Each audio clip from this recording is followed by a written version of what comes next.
Okay, great. Welcome to Introduction to Environmental Health and Safety. I am your host, Carlos Conejo, Lean Six Sigma Master Black Belt.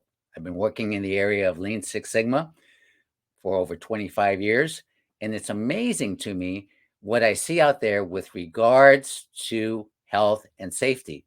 And it's not just on my assignments. The other day, I was cycling around town past a very popular Italian restaurant.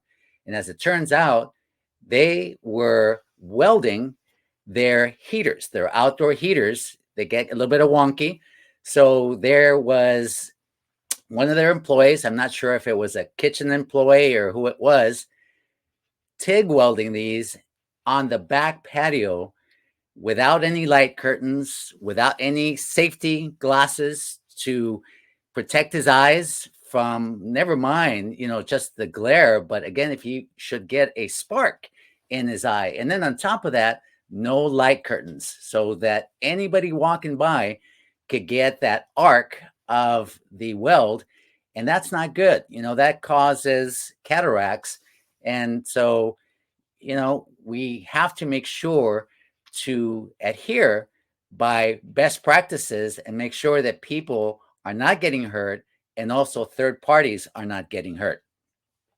The goals and objectives for today's session are to define what we mean by health and safety. We'll also cover occupational health and safety and environmental management. And with the weather these days, that becomes a very crucial factor, doesn't it? Here in California, we have just been getting pounded. I mean, I'm ready to build an ark over here because we're getting ready to float away. It's ridiculous. So, environmental health and safety is an umbrella term used for the rules, the regulations, the programs, the actions established by an organization in order to keep the employees, the customers, and also the environment and the organization that it operates free from injury. Now, depending on where you live, and for example, in Europe, the UK, they call it something differently. So they might refer to it as health and safety environment or environmental health and safety quality. So again, today for the American version, we're just calling it environmental health and safety. Now, the environment is the natural world that we live in. The people, the animals, the plants around us. We don't want to release toxic chemicals. We don't want to spill oil, right, into the environment or do anything that would pollute. And in order to balance our biodiversity, we have to be socially responsible organizations. And if you were at the ASQ conference, at my keynote, I mentioned that now organizations are being guided by environmental health and governance. And so consumers and investors are taking a look at EHG or ESG, depending again where you're at, ratings, so that if your company is going to be merging or acquiring another one, investors are going to want to look at your ratings and make sure that you are serious about your commitment rather than, new term, wait for it, rather than just greenwashing and saying something but not really putting any oomph behind it. So very important for that.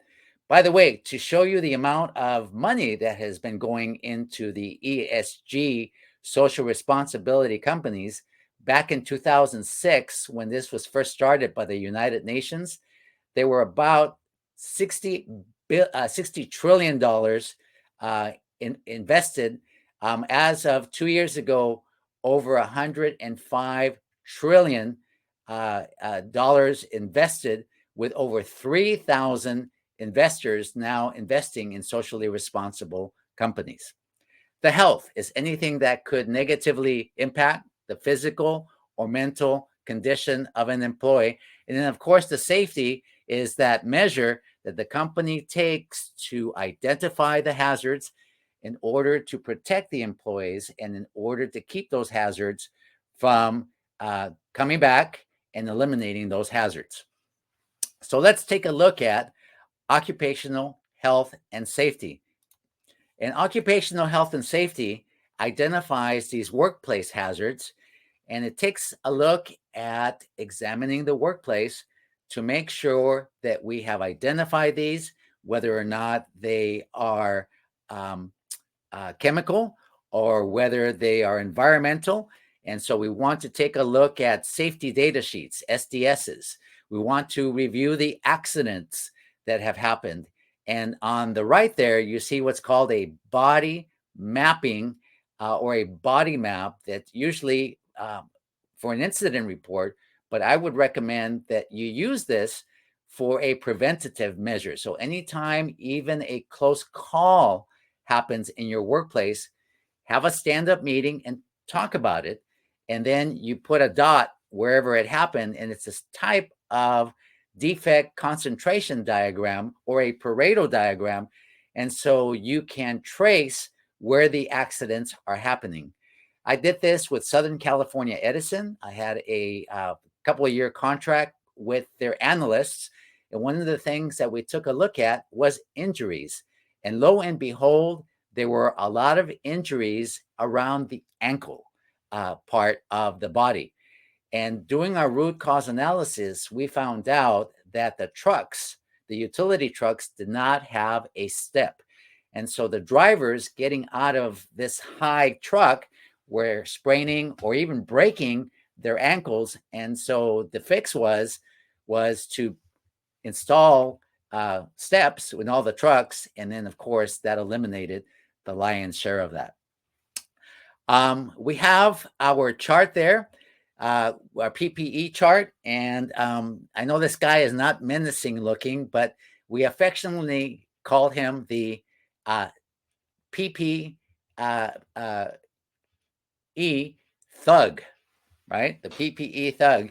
And again, this is a good idea, even in the office, to help people to understand what type of PPEs are appropriate. And going back to the guy at the restaurant, definitely dark glasses, welding goggles for sure, and the light curtains for sure. In a workplace, you might have a certain type of gloves or certain type of shoes. If you work high tech, you would have to put on some anti-static type of devices to make sure that you don't create any static electricity that might affect either the computer chips or the hardware or the electronics and so forth. And you would have to be grounded. And that would be the type of PPE that you might wear in that type of environment.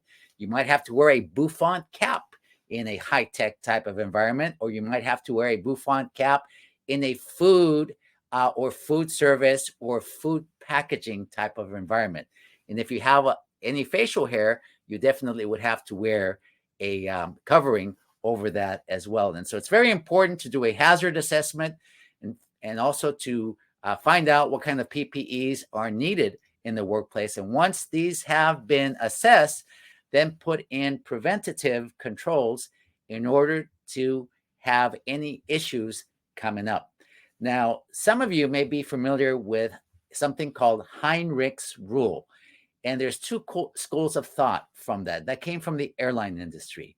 Some people say, oh, that's obsolete. We're no longer using that and so forth. But you know what? Sometimes in a Lean Six Sigma project, you have to make assumptions. And so my assumptions are that the Heinrich's rule, pretty good guidelines, and it says that for every 300 times that you take a chance by using a chair instead of a step ladder to reach something, that there's going to be 29 near misses or close calls. And out of every 29 times that you take a chance, there's going to be 3 incidents, all right, where they're going to be reportable. And out of every 3 that, again, are reportable, there's going to be 1 fatality. So the theory being is that if you control all of the chances that you're taking. And if you really think about it, think about driving, right? You're speeding all the time. Every 300 times that you're speeding, you're going to come up with 29 times where you see the cop off to the side, right? And and you put on the brakes because you're speeding, right? Or the cop gets behind you because he or she saw you speeding or got you on the radar and came behind you to let you know, hey, buddy, I saw you, but I'm going to let you slide this time around, right? But for every 3 times that happens, right, you're going to get pulled over. So it even applies to something like that. So again, two schools of thought on Heinrich's rule, but again, make an assumption that it's still in effect, or find something, take a look at your actual data so that then it becomes more germane to your particular use. Occupational health and safety takes a look at prevention, takes a look at elimination, takes a look at maybe replacing the hazard with something that is less hazardous. So again, rather than petroleum-based, maybe use something that is more earth-friendly. And again, if it costs you more, don't worry, because again, according to the Consumer Forum, consumers now want to deal with organizations whose values align with theirs. And so 74% of the consumers out there these days are willing to pay more for your product or services if you take an environmentally responsible position. So there you go. And on top of that, 94% of your customers will stay loyal for you for at least the 20 years that we take a look at a lifetime value of a customer. So if it costs you more for that ingredient because it's earth friendly, don't worry about it. Go ahead and substitute that.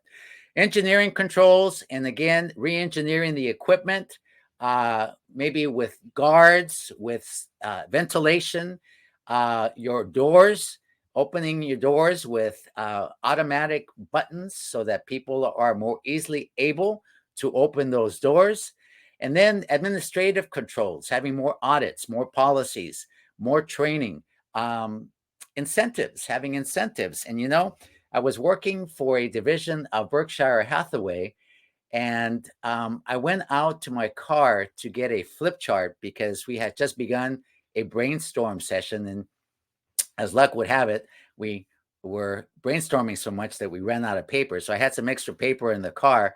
And on the way back, I forgot to, put my safety goggles on. So they were on my head, and I'm walking across the production floor, and this guy looks at me and he waves me down and he says, sir, he says, you need to wear safety goggles when you're back here. And I was like, oh, I've got them. They're up here. And he says, well, they don't do you any good up there, do they? And I'm like, yeah, you're right. I apologize. And so I looked at his name tag, and his name was Bob something or other. And I said, thank you, Bob. I appreciate it. Are you the supervisor here? He says, no, sir. He says, we're all empowered that if we see anybody, we can say something to that person. Well, later on, as I was giving the HR lady, the VP, accolades on this person catching me, she started laughing. She says, that's great that he caught you, but he just won $50 by catching you. So anytime you catch anybody, they get $50. So that's a type of incentive. And again, that may seem like a lot of money, but folks, here in California, it's $125,000 just to defend yourself from a workers' comp case. California is a very employee-friendly state. And so the lottery is not the way that employees win, big bucks here in California. The way that they become wealthy is suing the employer. So again, an ounce of prevention can go a long way. And of course, wearing PPE. On the right there, you see our body map, and that is a way to bring awareness. So maybe you might have these around the facility so that people understand, and you start seeing trends, and you start asking questions about, why am I seeing 3 eye issues? Why am I seeing, whatever? Another way that you can create awareness, and at several companies I've seen this, is as you come in, we've had 160 days incident-free or accident-free, right? And so they have these labels right next to that. and there's a marker there, and you put 168 on there, and then you put that either on your sleeve and you put that on your body, whether it's the office or whether it's the factory environment. But again, as you walk around all day long, everybody is a walking safety billboard. And so again, awareness is the first step in prevention and the first step in transformation. And so there's a couple of ideas for you to, again, help you with your occupational health and safety. Safe act observation is a way to measure your standards, your PPE. Again, make sure that people are safely away from danger, whether it's machines or whether it's holes in the ground or whether it's overhead type of risks. It doesn't matter. Again, housekeeping is both in the office and on the production floor is very important. And so housekeeping is not just about making the place look nice, but it's a way of instilling pride and ownership and also discipline. Again, if you can't handle your 5S, 6S, forget even trying to make any other type of improvements. Driving. So again, driving company vehicles, trucks, and so forth, especially with your name on it, you are a risk. Chemicals. Again, make sure that the firefighters know what kind of chemicals are on site at your facility. So on the left, you have your Safe Act and Workplace Observation Form, place for your observer, the location, and then the standards. So PPE, what was the before? What was the after you fixed it? The position of people, what was the before? What was after? Housekeeping, tools, equipment, properly labeled. Everything is put back at the end of the day. We have cleanliness checklists. People follow the checklists instead of just, checking it off. You actually follow and do what's on that checklist. Driving. On the driving, by the way, one of my funniest projects was working with the city of Oxnard, retraining their police officers because they were going through breaks like crazy.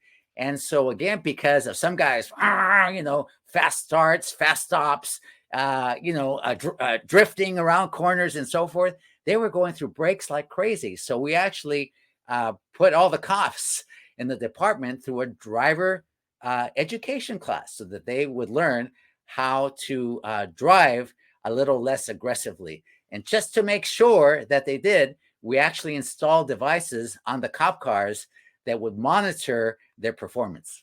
So a cop for the cops. Chemicals, again, everybody should know what sort of chemicals are on site. If they are flammable, they should be in a flammable locker, and that locker needs to be grounded. So make sure it has a ground wire to it because, again, any spark with anything flammable can ignite. On the right, you have the safety audit. We take a look at emergency exits maintained. The way that this audit works is you start off with 130 or 140 points as your 100%. And for any incident, you deduct 10 points. And at the end of everything, hopefully you'll have a 70% or better. If you don't, then you have to go out and do root cause analysis and mitigation, right, to fix it. So emergency exits maintained, make sure that they're lit. If you have a night shift, have reflective tape on the floor and also on the walls so that people can follow on the way out. One thing that I like is I like to paint my exit doors a different color, yellow, reflective yellow. So if the lights go out, you can at least see the doors. Make sure that housekeeping is a priority. Stacked materials are not stacked higher than the shelves. At one place, you can't stack higher than 5 feet and no lower than 15 inches. You can't lift more than 35 pounds.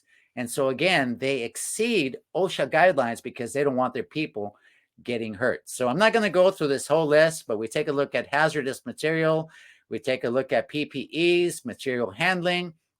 Ergonomics, very important. Make sure that the employees are using their legs, not their backs. Aisles are marked. Emergency equipment is handy. Fire extinguishers. At one place, we were looking for the AED, and this place happened to be a healthcare providers. So the audit was, where's your AED, right? And so defibrillator. And so we're looking for it. 11 minutes later, we found it in the lab. And so, of course, the answer was, your patient is now dead, right? So we created a place for all the defibrillators, a centralized place where now at every clinic, they were at exactly the same place. So there you go. There's a couple of freebies for you. So make sure and send us your email. Click on either through LinkedIn or go to lean6sigmaspecialist.com, and we will be happy to send you these audits. All right, good. So occupational health and safety refers to the practice to make sure that we have safety, health, and welfare of employees in the workplace, and that we also have the controls, whether those controls are guards, whether the controls are safety curtains, whether those controls are cameras, whether those controls are audits in place to make sure that the folks are going to follow these rules and eliminate risks and provide the training. And by the way, anytime you have an incident, don't single that employee out, because if you've got one, you more than likely have others. So you want to have a huddle after the incident and distribute your guidelines and also remind folks about environmental health and safety. Make sure that if you have forklifts, that everybody has the proper certification, and make sure that your forklifts are properly serviced, which is usually about every 3 months. I was at a warehouse recently. I went and took a look at the tag. That sucker had not been serviced for 2 years. Okay, that is a big OSHA violation, and OSHA has hired more inspectors out there, and it's a $10,000 fine, by the way, if you get caught by OSHA. And one client about 3 years ago got caught in 3 areas, so that's $30,000. And you don't want to just throw money out the window that way. Commonplace hazards to take a look at, and again, color code these areas by physical, chemical, and biological. Have the proper doors, have the proper seals. Make sure that you have automatic doors. If that's the case, have the proper ventilation. Oh my goodness. I was at a place recently where they swear they got proper ventilation, but man, every time I leave that place, I can taste whatever chemical is there, and I'm not feeling comfortable about that. So, I don't like going to that place. Other places, one place up north, they were grinding titanium, and I used to feel like sandpaper was in my eyes when I went over there. And I mentioned it. A lot of the folks were mentioning it. And boy, I tell you what, this company responded with two 175,000 CFM Patterson turret ventilation systems. Now I go in there and I'm like, oh man, I can breathe. I don't feel that on my eyes anymore. And boy, I tell you, the place is really nice and clean. No dust on the walls.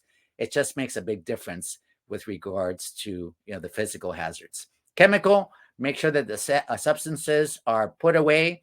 Make sure that they are properly have the proper tops to them right away.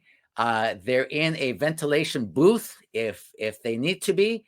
If there are cylinders, make sure that they are chained or that they are clamped to a sturdy wall. So in the event of an earthquake or movement, they are not going to fall over on anyone. Biological hazards, make sure that people have the proper biological barrier. And sometimes, bad enough, they need 2 barriers with some hazmat. The operator needs to be in a scuba suit inside the hazmat suit. And so, again, the proper gloves make a big difference with regards to a barrier, as well as to temperature or to any type of hazard such as pinpricks or heat or anything like that. So make sure that folks are protected. So 6S is not just for factories. Make sure that you train folks. Right there is my station at my healthcare provider. and you see everything in one place, including eye wash station. Very important that, as I mentioned, workers receive regular training on that. Identifying and assessing environmental risks. We want to make sure that we take a look at air, water pollution, any filtration. There's a lot of, by the way, credits that you can get from cities and also from your counties and states with regards to upgrading both air and water pollution. Waste management, very important. Hazardous materials, also very important that we comply there with regulations and standards, and we have a good environmental management system. And that's a structured approach to managing a good framework and identifying risks and complying with the requirements. ISO 14001 is the most widely used EMS standard globally, and I put the website there for you so that you can then find out more about that. Environmental management is about monitoring any risks and also rating performance. Sustainable practices are very essential. And here you see a corporate EHS pyramid from Pfizer Pharmaceuticals. So very important to make sure and have a standardized process that everybody can follow, and then post it throughout the organization in addition to the training. Certifying people, of course, is very important. Designating SMEs, subject matter experts for this, that can be called in to the department. Designating wardens, emergency wardens, is very important because, again, proper planning promotes proper performance. And in the event of an emergency, you want to make sure that people are safe. So having floor wardens, having building wardens that understand how to turn off the alarms, how to turn off water, how to turn on water, how to turn off gas, how to turn off the alarms, how to call the fire department, how to evacuate people, how to properly carry people. I was working for Oakley for about 4 years, and on every floor, we had a plastic shed that had 2 weeks worth of food and water, had a stretcher, had a wheelchair. I mean, just so well organized. Make sure also that you have your muster stations and that they are far enough away from the building and other items or objects so that it doesn't, these don't fall on people. You know, they could be posts, especially tilt-up buildings are not built very well. And so there is a danger of these buildings imploding or exploding. And so you want to make sure that people are in an open area where there is no danger. Also, overhead electricity, make sure there's no overhead lines. So don't put your muster area right next to the chain link fence, next to the 100,000 power overhead feeder line. Probably not the best idea for it. So again, look for overhead risks. So we want to mitigate, we want to be prepared, we want to be able to respond. After a response, we want to be able to recover as quickly as possible. And this means a good business continuation plan. And then also we want to prevent things from happening. So we call this emergency preparedness and response.